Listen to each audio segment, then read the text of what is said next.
আইন উপদেষ্টা ডক্টর আসিফ নজরুল জানিয়েছেন, জুলাইয়ের শহীদ পরিবারের মামলা সহায়তার আইন মন্ত্রণালয়ের অধীনে 7 দিনের মধ্যে লিগ্যাল এইড সেল গঠন করা হবে।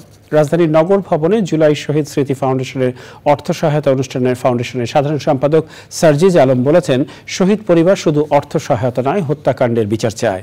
বিস্তারিত জাকিয়া আক্তারের রিপোর্টে। ছাত্র জনতার অভ্যুত্থানে শহীদ পরিবারকে 5 লাখ টাকা করে অর্থ সহায়তা দেওয়া শুরু করেছে জুলাই স্মৃতি ফাউন্ডেশন। গত 3রা নভেম্বর প্রথম দফায় শতাধিক পরিবারকে এই সহায়তা দেওয়া হয়। দ্বিতীয় পর্যায়ে সোমবার সকালে নগর ভবনে শহীদ পরিবারের সদস্যদের আর্থিক সহায়তা দেওয়া হয়।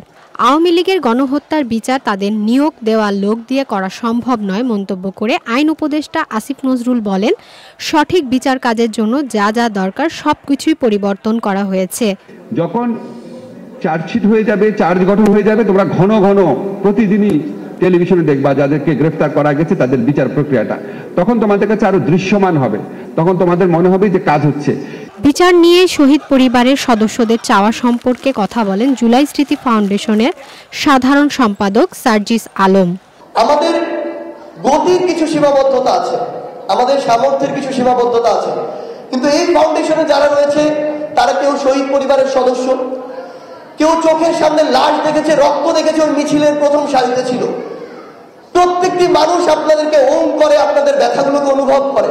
অনুষ্ঠানে বিদ্যুৎ ও জ্বালানি উপদেষ্টা ফাউজুল কবির খান, মৎস্য ও প্রাণী সম্পদ উপদেষ্টা ফরিদা আক্তার এবং পরিবেশ, বন ও জলবায়ু পরিবর্তন এবং প্রাণী সম্পদ উপদেষ্টা সৈয়দা রিজওয়ানা হাসান উপস্থিত ছিলেন। Zakia Akter, channel I, Dhaka.